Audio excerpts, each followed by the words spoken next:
peut-être que vous êtes au courant, moi, je suis un grand amateur de Hulk, Ouais. l'incroyable Mm. Hulk, le Ouais. bonhomme vert. Je l'ai Mhm. tatoué sa jambe, je l'ai tatoué sur le cœur. Je suis amateur de Hulk depuis très, très, très longtemps. Et puis, en concert avec Billy Cosmos, cette année, j'ai réussi à aller mettre la main sur 4 omnibus qui, selon moi, sont des incontournables. Si tu apprécies la lecture de l'incroyable Hulk, t'aimes l'approche un peu psychologique par rapport à ça, parce que plusieurs couches avec le personnage de Bruce Banner puis Hulk. Mhm. Euh, L'idée, c'était de vous présenter 4 histoires au complet, fait qu'en format omnibus, permettant vraiment d'avoir tout ce qui est tricoté à l'intérieur de ces récits-là. Puis vous donner un peu mes impressions. Sur mes 4 omnibus, il y en a Ouais. 3 que je n'ai pas encore ouverts. Mais on a La des vérité, images. ouais, on a des petites images que j'ai pognées à gauche et à droite, mais c'est des histoires que j'ai déjà lues en format comic book. OK. Fait OK. que la journée que je vais ouvrir cet omnibus-là, ben, pour de vrai, c'est parce que je vais me serai libéré de mes copies originales ou mes trade paperbacks. Fait que le premier, celle que j'ai été le plus emballé à l'idée de vous parler, c'est un livre, un récit qui a eu énormément de traction Ouais. dans Ouais. les 2 dernières années. Ça s'appelle The Immortal Hulk, Hulk l'immortel. Fais-moi un On signe parle. quand est-ce que tu veux mettre les images, là. Là. OK. Fait que ça, c'est Immortal Hulk. Ouais. Ça a une approche très contemporaine, que ce soit au niveau de la façon dont les dessins sont présentés, où ils sont faits, puis aussi au niveau de la narration. Tu sais, on est capable de voir une différence entre un livre qui est écrit en 1987 puis un livre qui est écrit aujourd'hui. Immortal Hulk a gagné des prix à l'intérieur des années de publication. Et je te le lirai pas tout, là, mais tu as comme au moins 70 livres là-dedans, Wow. 70 comics.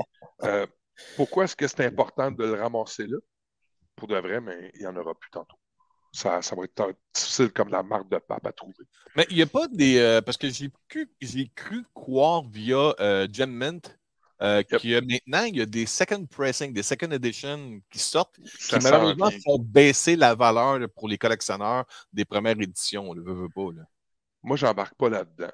Une première édition, ça demeure une première édition. Même si OK. tu reprints le produit, c'est pas la même année de publication. Fait que ton omnibus n'aura jamais la valeur de tes floppies, tes bandes dessinées normales. Puis un Ouais. deuxième print va demeurer un deuxième print. Quand ça va faire la différence, c'est quand c'est un first print qui est scellé, qui n'a jamais été ouvert. Je te dirais que c'est là que la grosse distinction va arriver. Marvel ont ouvert la machine à Omnibus. Il n'y en a jamais eu autant dans les 2, 3 dernières années.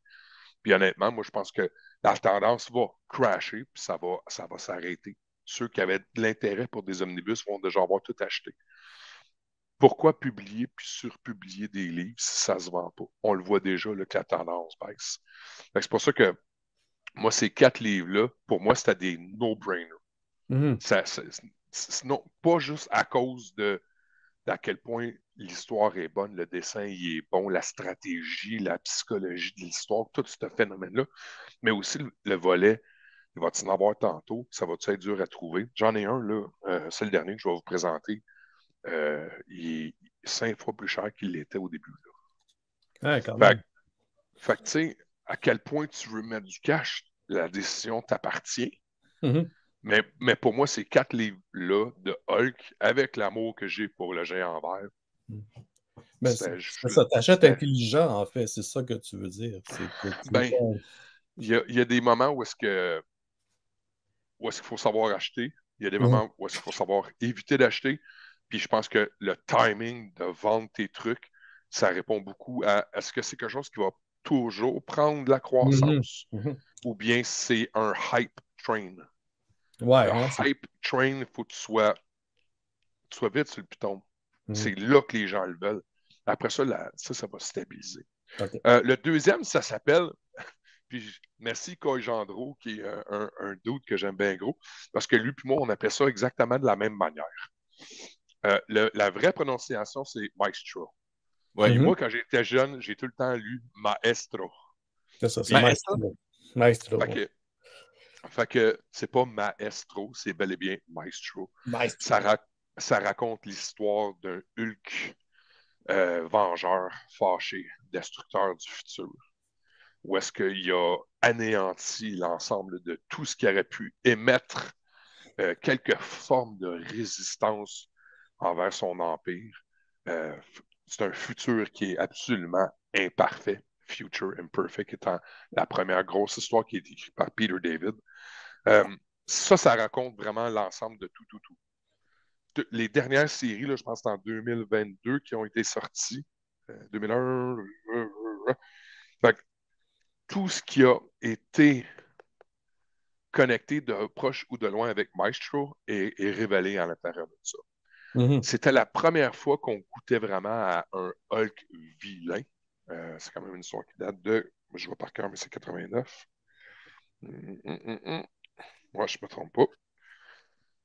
Avant ça, Hulk était tout le temps perçu comme une menace, mais pas malin. Et c'était un gentil qui était mal compris.